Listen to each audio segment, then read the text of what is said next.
Welcome to Making the Cut podcast with Chris Hill and Sean Winter, where we help you succeed in life and business by sharing principles and strategies that guide some of the most successful people in the world.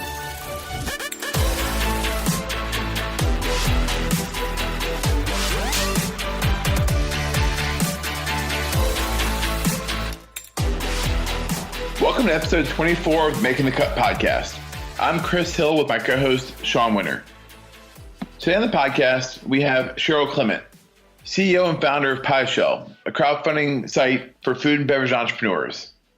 But before diving in, here's a quick word from our sponsor. That's right, Chris. Le Cordon Bleu is considered to be synonymous with outstanding quality, setting standards in both the culinary arts and hospitality industry for over 120 years. If you want to set yourself apart from the competition, prepare for a career of exciting opportunities.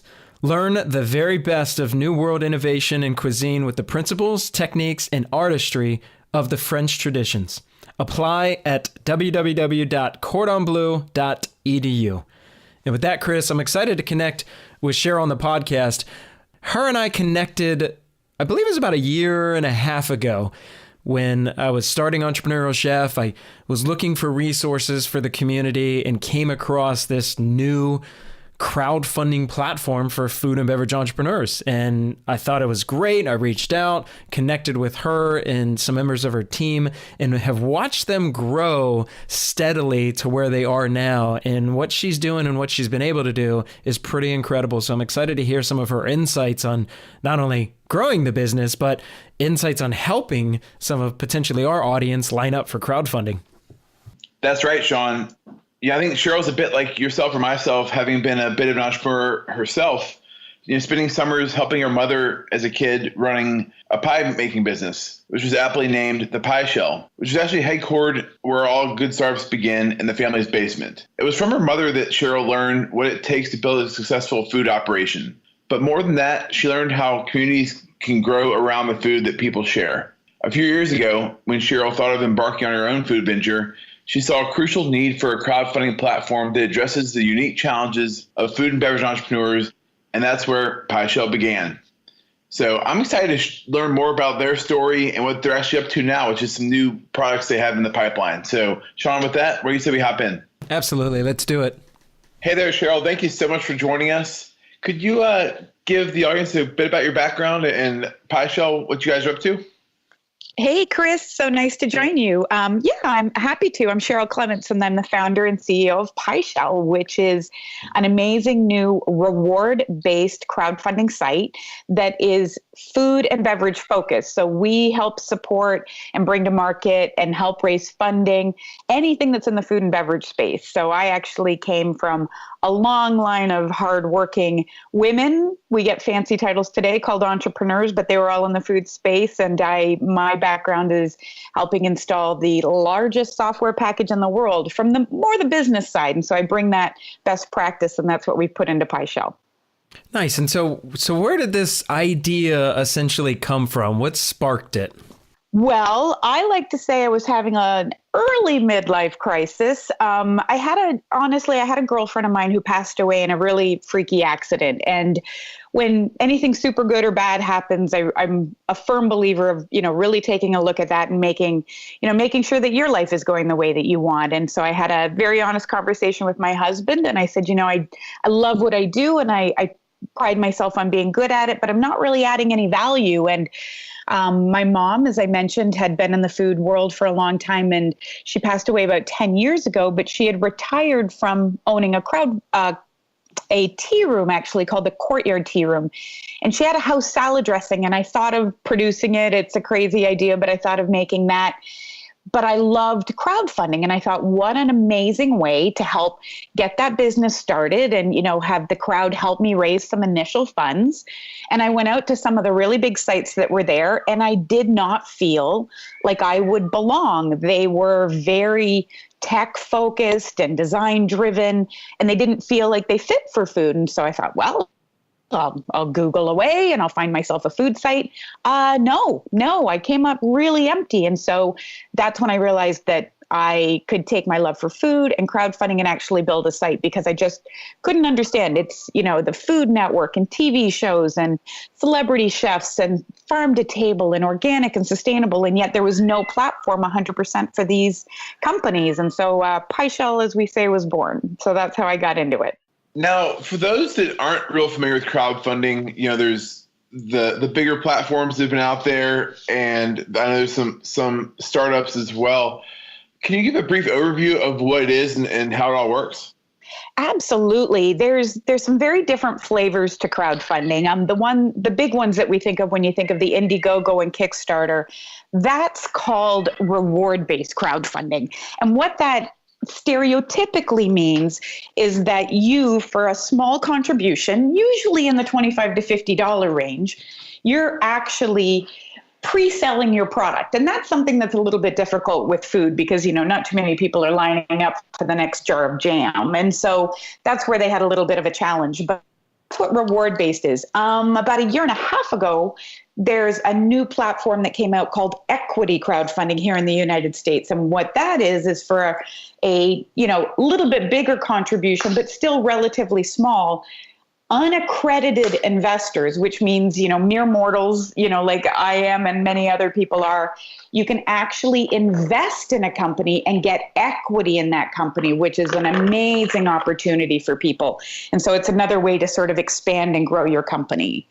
Was there some legal red tape that we had to get by for that to happen? Isn't that right? Yeah. It actually, one of, we like to think of him as a friend of PieShell, Jason Best, and I had a wonderful conversation. He and his partner Woody, and I believe 3 other people, they co-wrote the crowdfunding portion of what's called the Jobs Act.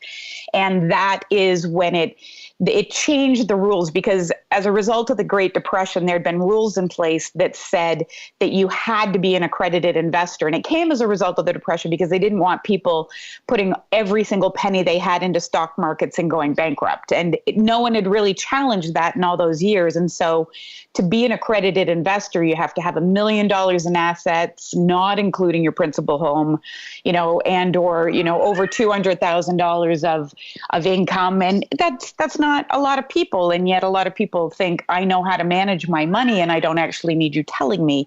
And that was enacted in May 16th of 2016. So it's been out there for about a year and a half now. And there's quite a few companies that have dipped their toe in that to try and see how that's going to work for people. Cheryl, a lot of people sometimes say that they struggle with getting started after they conceptualize an idea. So once you had the idea of PieShell, how did you get started with it? Well, I'm sometimes a little bit of a different animal. I'm one of those people that I've missed all the memos that say you're not supposed to go into startup land. Women founders have challenges, 9 out of 10 fail. I missed all of that. And I tend to use Nike as a verb and I just do it. So I just, my husband always says, how do you eat an elephant? One bite at a time. And that's really how startup land is. It's just one foot ahead of the other. But one of the things that was the most important was really finding people who know more than I do in an area that I understand is something that I might not be the best at. And really leveraging those, what you would call advisors. And I have been so incredibly fortunate, but I went out, I came up with a name, I trademarked it, I looked at platforms. I actually stood up what they call in the biz a white label platform, kind of similar to how on a grocery shelf you can have something white labeled. And so it was very stereotypical of the sites that were there. I put that up, I reached out to people, I saw what was working and didn't work, and just really did a lot of homework and really tried to figure out how things were, and brought on some great team people, and you evolve through the people that you're working with. I mean, I had wonderful advisors at the beginning that were helping me, formulate the business plan. We have a wonderful design partner that, helped us rebrand when we changed our name, when we realized that the first name we had wasn't really popular. And I think that's something that, I see that really helped me, is really being able to make sure that I'm doing what's right for what I want the business to be, and not be so entrenched in what I think should be happening. Something as simple as a name. I pretty quickly realized that if the name I had selected wasn't going to actually help me get this business to the next step, then we need to change the name, because I didn't start the company to call it XYZ. I started it to help people. And so, you really have to think of what the best thing is. But honestly, networking and building relationships, you're a perfect example, Sean. You and I have known one another for, almost a year and a half. And, the support you've shown us has been paramount to our success. And, those are the types of things that are really going to help companies grow. And one thing, you bring up a really good point with, you said you had white label essentially in the very beginning, right? Absolutely. And so that is such a good way to start out for some individuals that want to test something, number one, or have a shoestring budget, number two. So I've looked into some of those with some of the ventures I've had in the past, and it's just as easy as whatever thing, quote, that you're trying to build. So for whoever's listening, if you just put that into a search engine and do a plus sign with private label or white label, you can find services and companies that cater to so many different niches out there. And especially in the food and beverage industry, whether it's going to be rubs or spices or jams or something like that, there's so many different companies that cater to individuals and will do white label, private label. You come up with the branding, you merge with what they have as far as the foundation of what they already have built, and you're off and running. And it's a great way to prove a concept or prove a brand or something. It's very, very interesting way to start. It 100% is. And you've summed it up perfectly, because at the end of the day, you have to prove your concept. I mean, when I launched PieShell, we had rebranded a year prior. We'd put out a landing page. We'd been collecting emails. We'd built our social. And then we launched what people, think of as the business as, an MVP, your minimal viable product. Like, what was the best thing we could put out with our limited funds and still meet the needs of our customer? And that's what we launched with. And we worked hard to make sure that it was beautiful and that it had a really great user experience, but it's not going to be every single bell and whistle we'd want it to be, because the number one person that we proved that platform to on the day we launched was me. I can think I'm the smartest person in the world. I can think I've got all the right answers.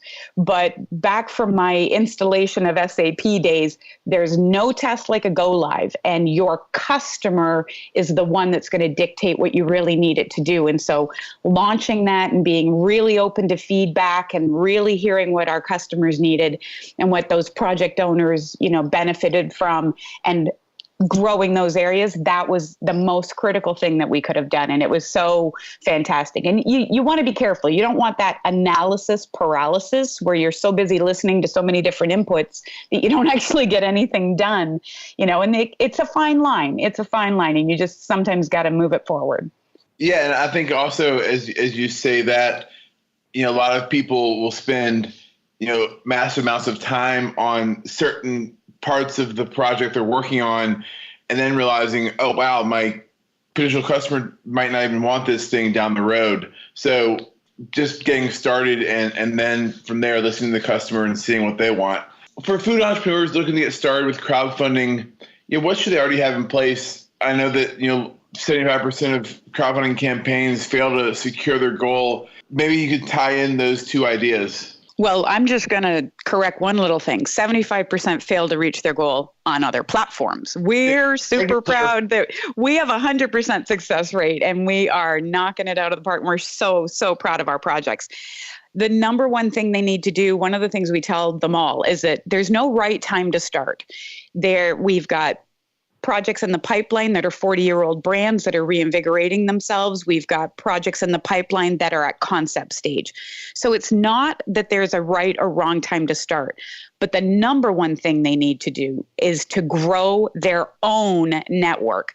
There's a horrific misconception that everybody is going to be the next Pebble watch and they're going to raise millions and millions of dollars and that they can just show up and people are going to throw $100 bills at them. We very politely tell the projects at PieShell, with the greatest of respect, you're not Beyonce. You cannot drop that record tomorrow and just have people show up and buy it. You have to build that network. You have to build that audience. We bring people to them, but honestly, you really need to hone your own audience, because any of those platforms, you absolutely are going to get some people from those platforms. I think on average from the other platforms, you get about 10% from the platform. We've more than doubled that, and it's absolutely a focus of ours to grow that. But think about it. When I went to launch PieShell, I stood the site up a year ahead of time. I had emails on the page so that people could tell us they were interested. Those people are the ones that are going to want to know about it. So a crowdfunding project's exactly the same way. If you put it up on your website and you let people know you're coming, you let them sign up for the email, you grow your social network, you find media contacts that believe in what you're doing, you find partner brands that want to support what you're doing, find the community outreach and build that network so that when you launch your project, it's not really any different than launching your company. You're putting it out there, and this is your first impression in front of a lot of people, and you want it to be the very best it can be. The more people that know about you, the more chance you're going to hit your goal.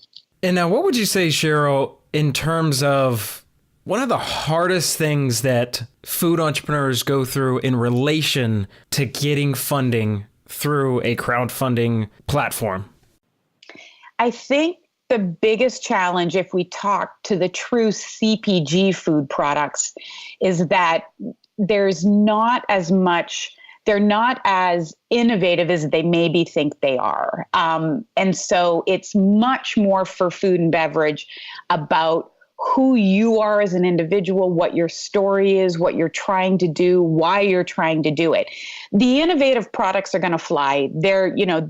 People are going to jump on board to try something. We had a wonderful project with us that was kelp jerky, and it was a really new idea, and it was something that a lot of people got behind really quickly. But if you just have a phenomenal granola or a jam or something like that, it's like, what's really making you different? Well, the fact that you're harvesting from a 35-year-old farm that's been in your family, that's something that people really want to get behind, and your community might want to get behind, and they may want to support that farm. Just be as open and as transparent as possible, because as amazing as your product is, and we give them the greatest of respect, you don't have that shiny iPhone type of, rabid support that you're just going to get out of the gate. So, really try and find what we call white spaces. Where's your differentiator? Where's your story? Do you have a social mission? And be open and honest. One of our very, very first projects that launched with us was an incredible woman by the name of Erica Kreckes, who had a product called Not Ketchup. It's a condiment. We all know there's a million condiments on the shelf.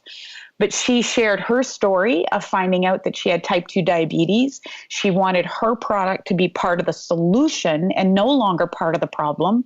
And what she launched was a new line with no added sugar. And she had people that supported her all day long. She had a friend of a cousin, I believe it was, that gave her a contribution of over $2,000. And she couldn't understand why they did it, because they didn't really know her. And I said, they wanted you to reach your stepping stone goal, which was something that we do at PieShell, and they filled that stepping stone. They wanted her in this world.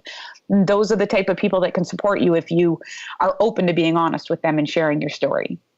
I love that. And I think for anyone starting, a business or a project, I've written a couple books, and the first book I wrote, Sean actually was one of the early buyers and supporters, and I had the publication date 6 months out, and between then and when I started the initial kind of ending of the project, I knew I had 6 months worth of lead time to get people excited about the project, to get people on board, to create these ambassadors for my brand. How would you suggest, obviously the network is huge, would you suggest, blogging, maybe doing, live video? How would you use the modern technology we have and the way we can interact with each other to increase awareness, to increase excitement, that kind of thing? That's a great question. And thanks so much for sharing that, you understood it took a while to go. You're an amazing chef, Chris, and what you do is fantastic. And even you knew that you couldn't just, here's a book tomorrow, everybody. You had to let them know it was out there. We tell people to really sit back, take a look at where their audience is, not where they want to be, but where their audience is. Because, some of the new social channels are wonderful. I mean, the Snapchats, the Periscopes, the Facebook Live, that's all great. And they're all fun and they're all really engaging. But if that's not where your customer is that where you want to be spending your time? So, we absolutely say leverage them all, but make sure that whatever you do and whatever you choose, that you can really keep it up. So you mentioned a blog. Blogs are great, but blogs are a ridiculous amount of time, and you really need to add value to someone. There's a lot of bloggers out there, so there's a lot of stuff going on. The, just kind of verbal outpouring of your day doesn't get the traction that it used to. So what are you going to share with your audience? Are you really going to add value? Are they going to read it? Because it can take a lot of work, and you have to be quite religious in how frequently you're doing these things. You can't do a blog and, throw one out there every couple of months, because when people come and look at your social channels and they look at those things, one of the things we tell them, I'm super fortunate where I speak in marketing classes at the Institute of Culinary Education and Institute of Technology here in New York. And one of the things I tell them is they're going to look at your social channels. And if they're not really current and live and up to date, they're going to make it's going to put an impression about your company, and that maybe you're not as valid as they maybe thought. So if you're going to start something, you've got to be very consistent. But just, use anything you can. I mean, Facebook Live is great. Instagram stories are wonderful. People can really get to know who you are. And sometimes, a very static picture maybe not portray. Getting in front of those guys are wonderful. Great events. Go out, talk to people. I'm not a fan of that hard salesman-y, networky type thing. Make it more organic. Just talk to people. Our very first media post in any sort of a publication came from me chatting to a guy in the local coffee shop. I mean, I had no idea he was a journalist, but instead of being in my own world with my nose in my phone the entire time, I made a real live connection. And sometimes that's the best way to do it. So social's fantastic, but talk to people. There's so many people out there. Such a good point. I connected with Tanya Holland at one point for the magazine, and one of her quote strategies was talk to anybody who will listen and listen to anybody who will talk. And she just had that in mind with what she wanted to accomplish. She wanted to open up her own place, and she just would get out there and talk and talk and talk. And I think some people, depending on the idea, have a level of paranoia that someone is going to, quote, steal their idea. And you just can't be concerned about that. Would you agree, Cheryl? Oh, gosh, we do get that a lot in crowdfunding. They're like, oh, I don't want to put it out there. I don't want people to know. I don't want people to steal it. And, let's be frank.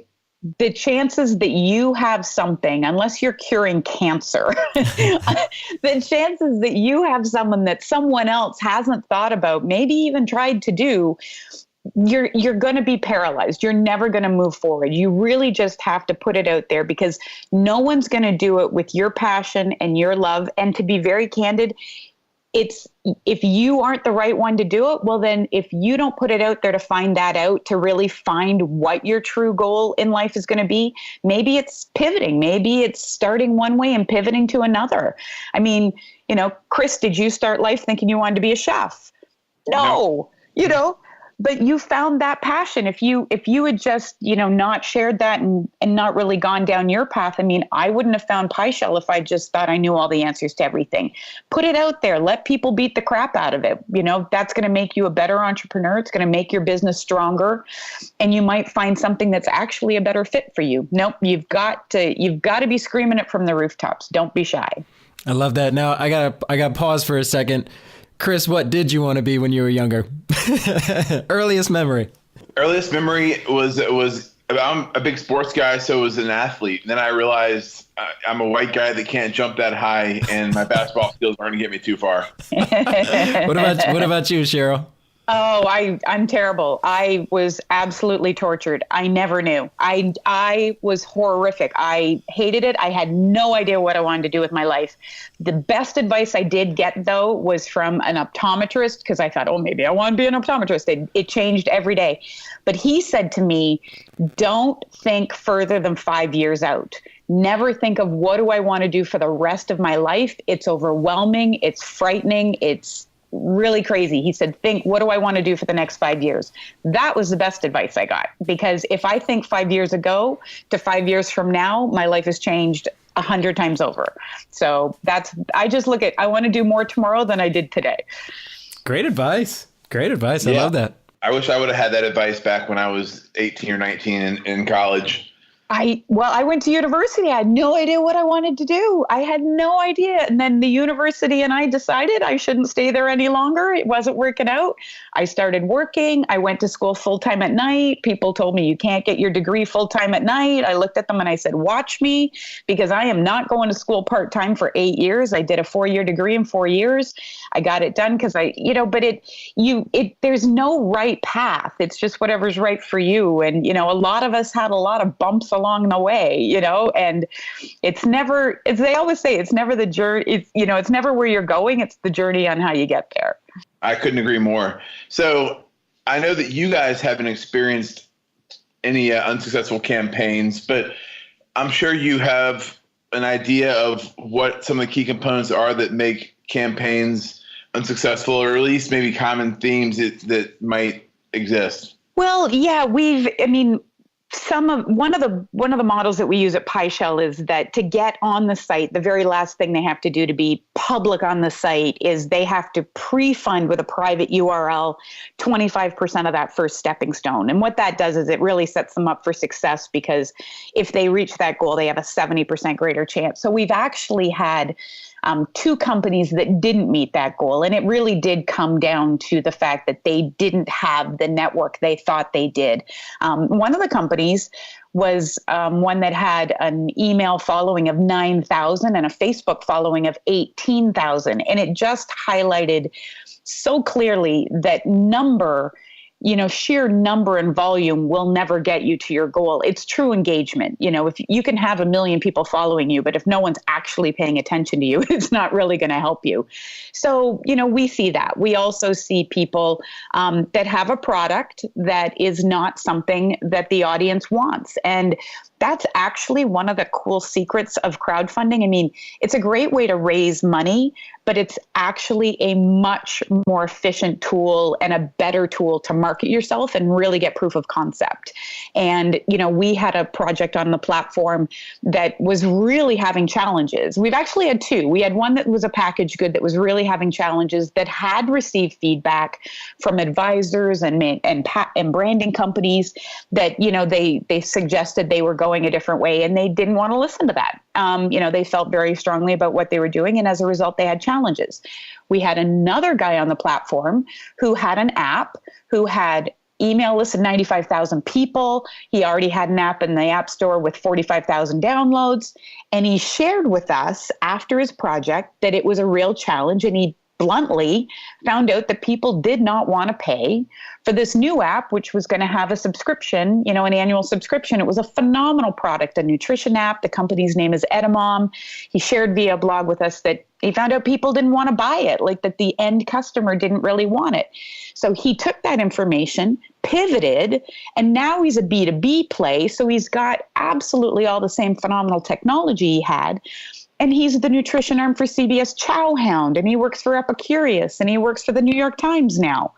But if he hadn't done the project, he fully admitted, I wouldn't have known my customer didn't want this.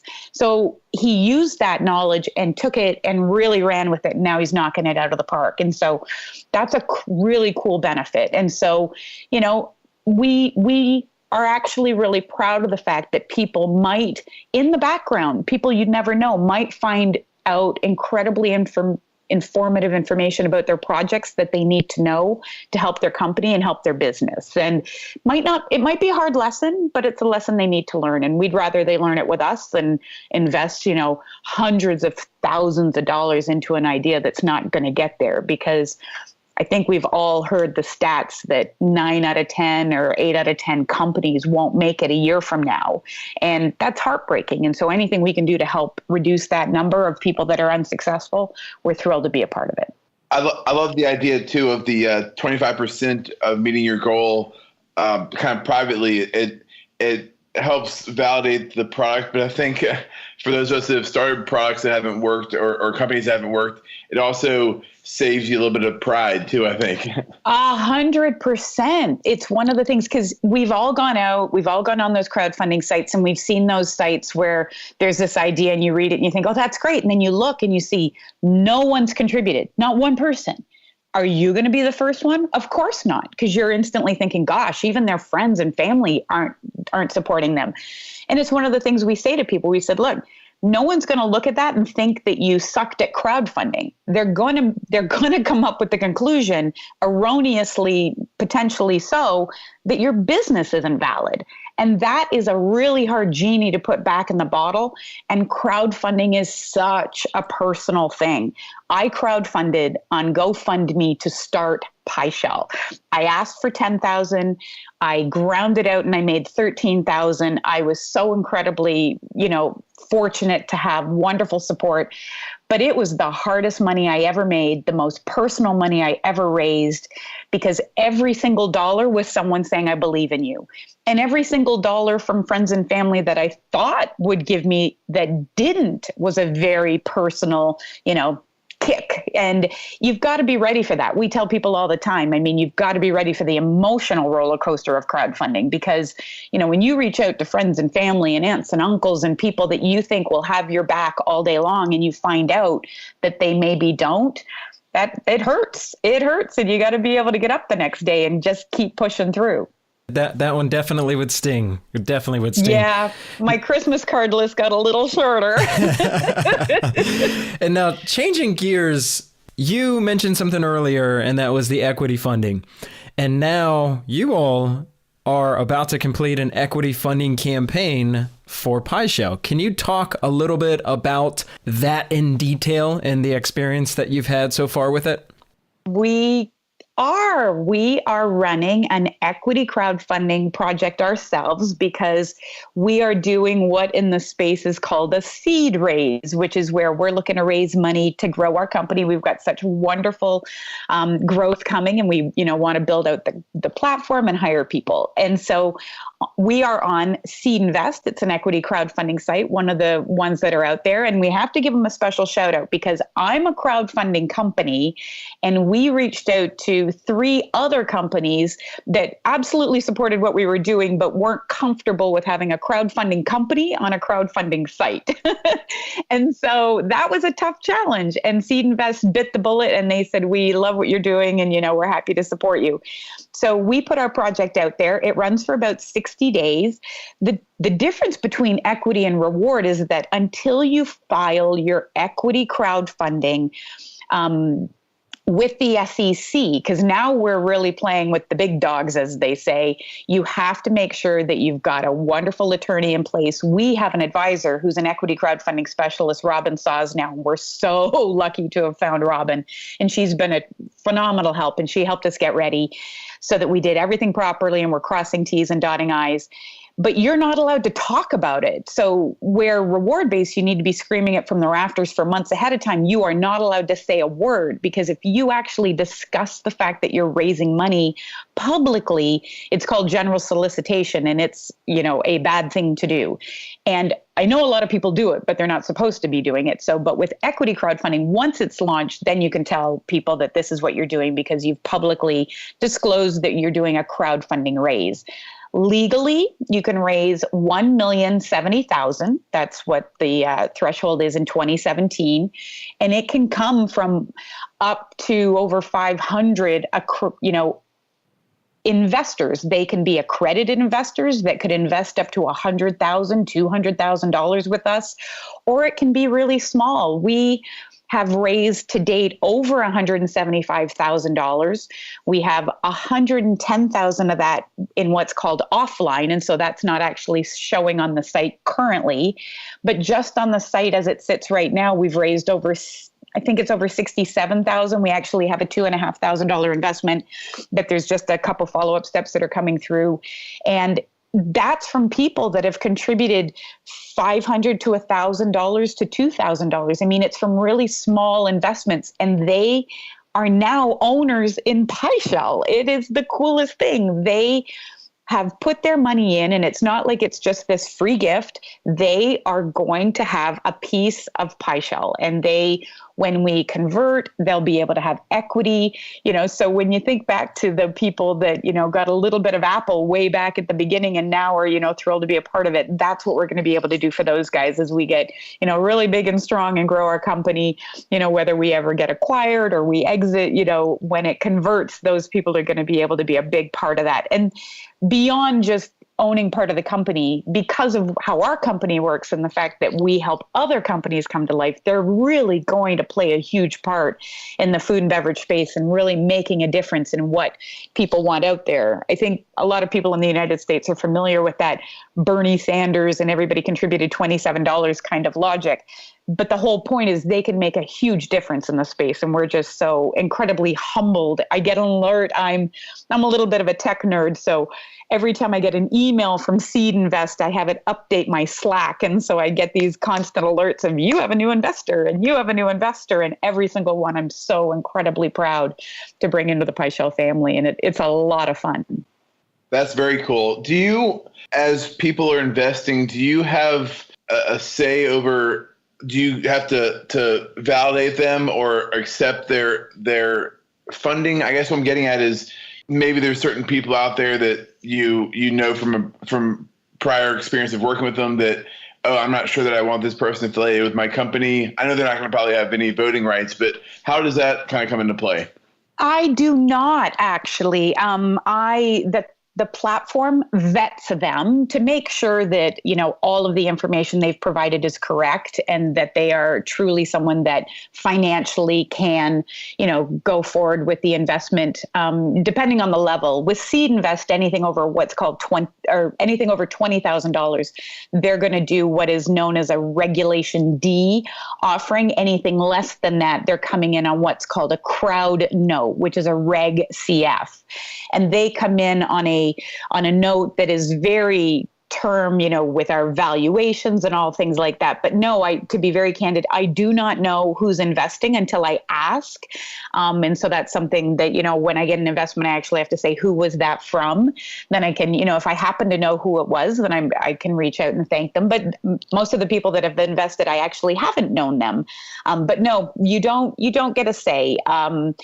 It's like you said, they're non-voting, so they don't actually get to say what's going on in the company. They don't have any direction as the level is so small. For people that we were super excited to bring on board an investor at $100,000 level. And just because of the sheer, size of Wilson's investment, he was actually one of the most prolific investors on CircleUp, which is an incredibly wonderful angel platform that works a lot with CPG, and food as a sweet spot for Ryan and the folks over there. He invested a lot in there, but CircleUp has moved a little later stage, and he really wants to get in front of very, very early food and beverage companies. And that's what he saw with us. And because we work with a lot of venture capitalists, they'll push people to us and they'll say, hey, you're too early for us. Go prove your concept on PieShell and then come back to us. And we have some wonderful relationships there. But nope, I don't get to say. The platform vets them just to make sure that they are who they say they are and that they can, truly financially commit what they say they're going to commit. But that's as much as we have. So everyone's welcome to come on in. The water's warm, jump on in. What would you say in terms of the lessons or the experience that you've had, the lessons that you've learned in the equity funding realm now? Equity funding is a different play. People are really looking at your viability as a product. They're really looking at, are you going to make them money? And so, and they also really, at the stage I'm at, we're what you call very early stage, almost pre-revenue. We absolutely have revenue, but it's not like we have a lot of these big investors think of you as early stage when you're $1 million to $2 million in revenue. And so, we're way before that. But you really have to show that you're going to make them some money. This is a business for a lot of these people, and they really want to see that. So you really have to make sure, the hoops that I had to jump through, and I was happy to do it. But you have to have a 5-year projection plan. You have to have a true growth strategy. You have to have, a phenomenal team with you. They vetted my team members. They vetted my CTO. They looked at our content. They looked at our platform. They looked at our traction. They looked at the number of projects. They looked at the number of contributors. They really made sure that we were a legit business with a, succinct plan, with wonderful advisors. And they reached out to all those people. They take the fact that we're on their platform very, very seriously, because they want to show the greatest of respect to anybody that's contributing, that we're a true company and we're not just going to fade away in a year or two. There's a minimum threshold when you're doing equity crowdfunding that you have to reach. For us, that's $200,000. If we do not reach that, we don't get any of those funds. And so, but that number was something that we had to work together with SeedInvest to make sure that that was truly enough money for me to move forward. So it's very much like the stepping stone model I have on our site. Like, that needs to be the bare minimum that you could raise and still actually move your company forward. Like, they would not have agreed to $100,000 because we all know that that wouldn't actually get me too far down the road. But we agreed that 200,000 would help us move forward, would really be able to keep PieShell going. And, those are some of the questions that they ask. And you have to be an open book. You have to be able to share everything. We have community partners. We had to tell them who those were, all of our financials, every, bank accounts and statements. We had to be GAAP certified, our financials, which is another activity that a lot of very early stage startups would have never had to go through. You really have to jump through some hoops, as you should, because people need to be able to believe and trust that we're going to do and say what we say we're going to do. Yeah, and I will say, for anybody that is thinking about equity funding, take a look at PieShell's overview on SeedInvest. Cheryl, when I went through it, I always start with financials. That's where my head goes first, and then I start working backwards. And you just everything that's laid out. You did a great job laying out the story and the overview and where you project things to be and the market landscape, all these different things. You did a phenomenal job with that. So I would encourage anybody to take a look at it. Number one, whether you want to invest or not, but take a look at it and see that. It's just a great job. Thank you so much. Thank you so much. And a big piece of it, the financials, but it's also when you're so early, like what we are, people really get behind you as a founder. So, the video and the video on our site's just as critically important, but that was something that, I really wanted people to understand who I am, why I'm doing it, because, you can think you can make your millions, but I want you to really believe in me as well, because I'm the one that's going to be steering that ship and the team that's with us. So we're really excited. And I really appreciate that feedback. It's wonderful to hear. I agree with Sean 100%. So Cheryl, you've dropped some incredible insights for the listeners, and, a lot of what Sean does with Entrepreneurial Chef, and the name itself, even with entrepreneurial, is very similar to what I do with our audiences that are looking to maybe start their own thing, that are just maybe stuck or maybe feel like they're too busy working their 9-to-5 job, have an idea, aren't sure if they should get started or not. What are some kind of final closing thoughts that you would encourage our listeners that are at that point where they have an idea, they've even maybe tested a little bit, but aren't sure if they want to go forward or if they have the energy or time? The number one thing I tell everybody is that the difference between a dream and a goal is just a timeline. You just need to put one foot above, in front of the other and start the process. I can tell you that if you were to come to us, that we immediately incorporate you into what we call the PieShell family. And we build as many bridges We help support you in any way, shape, or form. We have wonderful community partners that are going to want to know about you. We have consultants and packaging and marketing and lawyers, and we're happy to build any bridge we can and help you get to your next step. We tell every single person that we know, whether they launch a project with us or whether they just reach out, that from the minute we know that you are on this earth, you're part of the PieShell family, because it is such an amazing community of warmth and support. And I go to so many amazing food events, and the people that have helped me, I am humbled every single day. Today is exactly that situation. The opportunity to get to talk to you, Chris, and Sean, and the support you've shown me and PieShell, and, you know, by default, all of the projects and contributors on our site. I mean, you have choices of who you can work with, and the fact that you're helping us, I mean, that's what we see all day long. And so be bold, be brave, follow your dream. You know, you will never regret trying. You will always regret never giving it a shot. So just go for it. You know, we're all here to have your back all day long. We're here to support people. Outstanding, Cheryl. So thank you so much for joining us today. If you can, tell the listeners how to connect with you all, whether it's on social media or at PieShell, so that if they have an idea that they want to get funded, how can they get started with you guys? Absolutely. You can go to pieshell.com. You can sign up for our newsletter in the top right, or scroll to the bottom of our homepage and actually let us know you want to start a project. We're also on Facebook and Twitter and Instagram. All of those links are on our website at pieshell.com. And we would love to hear from you. Just join the community, find either a startup for yourself, or maybe you're going to find a project that you want to get behind. We love contributors and foodies who want to find out about cool new things as much as people that are starting their own dreams. So come on and join the PieShell community. We'd love to have you as part of us. Well, and just one more kind of quick thought, on that is it might be a great way for somebody with an idea to look and see, well, what else is being crowdfunded out there, and would what I have maybe work? Absolutely. We always tell people, take a look at the projects that are there. See what's working, see what's not, do some homework. You know, we've got some wonderful entrepreneurs, and a lot of our guys, we connect the founders because they are sometimes their best assets, talking to one another.